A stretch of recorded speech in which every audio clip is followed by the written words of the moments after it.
बदरपुर नाम का एक गांव था। उस गांव में हीरा नाम का एक कसाई रहता था। वो दूसरे गांव से सस्ते में बकरे खरीद कर लाता था और उन्हें काट कर उनका मांस गांव वालों को बेचा करता था। गांव के सभी लोग उससे रोज बकरे का ताजा मांस खरीदने आते थे। एक दिन हीरा की पत्नी सुनंदा हीरा के लिए दुकान पर खाना लेकर आती है और अपने साथ अपने बेटे जुगल को भी लाती है। दुकान पर आते ही जुगल की नजर एक छोटे से बकरी के बच्चे पर जाती है। ये तो बहुत ही सुंदर है माँ। क्या मैं उस बकरी के बच्चे को छू सकता हूँ? हाँ हाँ, क्यों नहीं। मैंने इसे कल ही खरीदा है। इसे खिला पिला कर हट्टा कट्टा बना दूंगा, फिर इसे काट कर इसका मांस बेचकर खूब पैसे कमाऊंगा। बाबा, इसे मारना मत। देखो ना, ये कितना मासूम है और कितना प्यारा भी।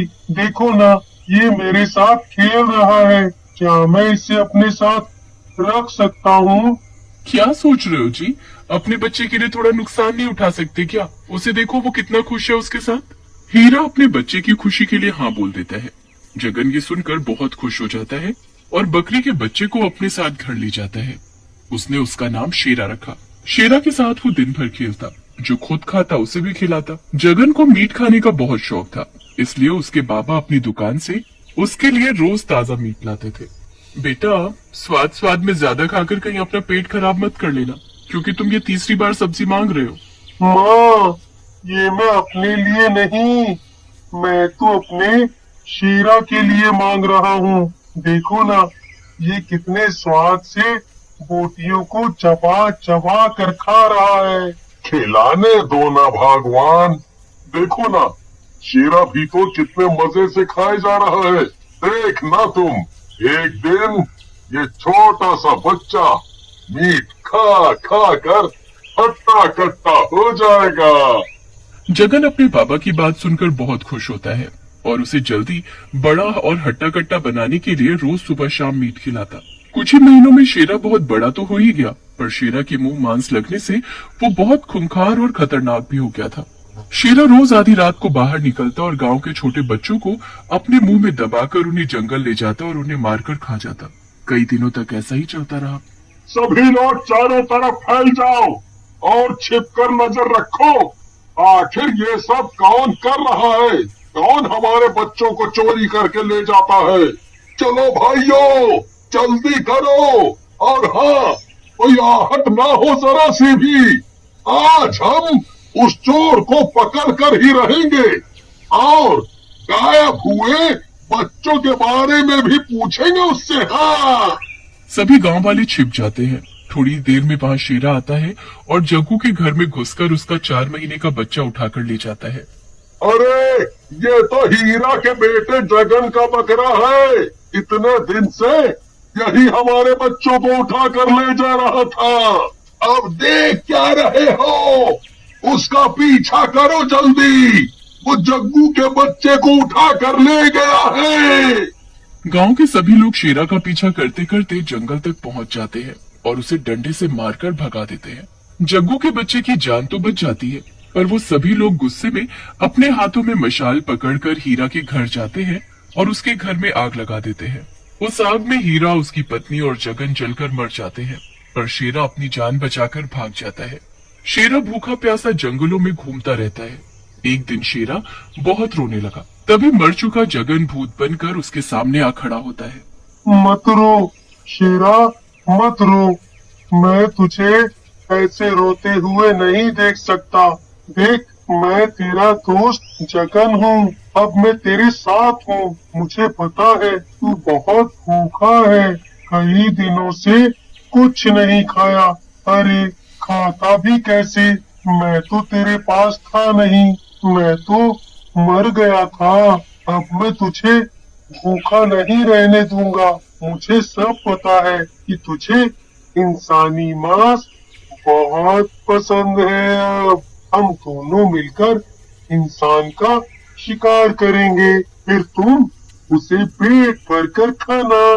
भूत शेरा की पीठ पर बैठता है और गांव के नजदीक पहुंच जाता है। भूत शेरा को जंगल वापस ले जाता है और उसे वहीं रुकने को बोलता है। तभी शेरा जोर से मैं करने लगता है।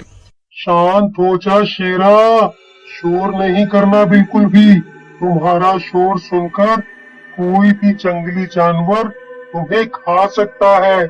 मुझे पता है तुम बहुत भूखे हो, कई दिनों से कुछ नहीं खाया। मैं बस अभी जाता हूँ और शिकार लेकर अभी वापस आता हूँ। भूत को शेरा के अलावा कोई नहीं देख सकता था। भूत गांव में घुस जाता है और सोचने लगता है, शेरा का भोजन कौन बनेगा? किसे मारूं मैं? किसे अपने साथ लेकर जाऊं? हाँ, उधर कुछ बच्चे खेल रहे हैं, उनमें से ही किसी बच्चे को उठाकर ले जाता हूँ। भूत बच्चों के नजदीक जाता है और उनके सामने शरद को ऊपर उठा लेता है। किसी भी बच्चे को भूत नहीं दिखता, उन्हें सिर्फ शरद हवा में लटका दिखता है। सभी बहुत डर जाते हैं और भूत भूत बोलकर शरद को अकेला छोड़कर भाग जाते हैं। अरे तुम सब मुझे अकेला छोड़कर कहाँ जा रहे हो? मुझे नीचे उतारो, कोई मुझे बचाओ, इस भूत से मुझे बचाओ। माँ, माँ बचाओ। शरद का मुंह दबाकर भूत उसे उठाकर जंगल ले जाता है और शेरा के सामने फेंक देता है। ले शेरा, तेरा शिकार, अब तू इसे खाकर अपनी भूख मिटा। ये आवाज किसकी है? कौन है यहाँ? तुम दिखाई क्यों नहीं दे रहे? मुझे माँ के पास वापस जाना है। शरद भागने की कोशिश करता है, तभी शेरा उसके पीछे पीठ में अपनी सींग घुसा देता है। शरद दर्द से तड़प तड़प कर मर जाता है। आज शेरा का पेट शरद को खाकर भर गया, पर अगले दिन शेरा भूत को उकसाता है इंसान को लाने के लिए। तू मुझे धक्का मार रहा है ताकि मैं तेरे पेट भरने के लिए इंसान लाऊं? सही कहा ना मैंने? शेरा अपना सिर हिलाने लगता है। ठीक है, मैं आज तेरे लिए एक नहीं बल्कि 2 इंसान लाऊंगा। भूत, मेरे गांव में भूत है। हाँ, मेरे बेटे ने मुझे बताया था कि गांव में भूत है और वही शरद को खा गया। अरे कौन है जो हमें इस तरह खींचे जा रहा है? अरे छोड़ मुझे और मेरी पत्नी को।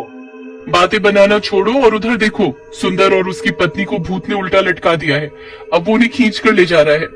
बचाओ बचाओ बचाओ, कोई बचाओ हमें। तभी किशन भागता हुआ आता है और दोनों के हाथ पकड़ लेता है। ए भूत, छोड़ इन्हें तू नहीं ले जा सकता। ना दिखाई देने की वजह से तूने खूब भोले भाले लोगों को मार डाला, पर अब नहीं। जा चला जा यहाँ से, नहीं तो हमें किसी तांत्रिक बाबा को बुलाना पड़ेगा तुझे भगाने के लिए। भूत तांत्रिक का नाम सुनते ही भाग जाता है, पर भूत के हाथ से शिकार छूट जाने पर उसे बहुत गुस्सा आता है। वो फिर से गांव में जाने की सोचता है कि तभी उसके सामने उसके माँ बाबा की आत्मा खड़ी होती है। बस कर बेटा, ये खून खराबा बंद कर। एक मामूली से बकरे को तूने मांस खिला खिलाकर खूंखार बना दिया और अब तू उसे इंसान पकड़ पकड़ कर खिला रहा है। अगर तू चाहता है कि तुझे अगले जन्म में एक अच्छे इंसान का जन्म मिले तो बेटा ये सब छोड़ दे। मुझे सब पता है, तुम दोनों मुझे मेरे शेरा से अलग करने आए हो। वो मेरा शेरा है, मेरा। मैं उसे भूख से तड़पते हुए नहीं देख सकता, इसीलिए मैं जा रहा हूँ वापस गांव में इंसान को लेने, ताकि मैं शेरा का पेट भर सकूं। भूत अपने माँ बाबा की एक नहीं सुनता और गांव में भाग जाता है, पर वहाँ गांव के सभी लोगों ने एक तांत्रिक को बुला रखा था। गांव में कदम रखते ही भूत दर्द से जोर जोर से चिल्लाने लगता है, क्योंकि तांत्रिक उसे अपनी शक्तियों से देख लेता है। तांत्रिक भूत के ऊपर भभूत फेंक देता है। भभूत फेंकते ही गांव के सभी लोगों को भूत दिखाई देने लगता है। भूत दर्द से और जोर जोर से चिल्लाने लगता है। उसकी चीख सुनते ही शेरा उसके पास भागा आता है। जब गांव वाले शेरा को भूत से लिपटे हुए देखते हैं तो हैरान हो जाते हैं। तभी शेरा भूत को बचाने के लिए तांत्रिक पर हमला करता है, उसे सींग मारकर नीचे गिरा देता है और आसपास खड़े लोगों पर भी हमला करने लगता है। तभी वहाँ फिर से उसके माँ बाबा की आत्मा आ जाती है। जगन बेटा, इसे रोक, तेरा शेरा खूनी शेरा बन चुका है। अगर तू इसे नहीं रोकेगा तो ये सभी को मार देगा। ये सुनते ही भूत रोने लगता है। उसे अपने किए पर बहुत पछतावा होता है। भूत शेरा को अपने पास बुलाता है और पास में पड़ी कुल्हाड़ी से उसकी गर्दन धड़ से अलग कर देता है। उसके बाद जगन सबसे माफी मांगते हुए गायब हो जाता है।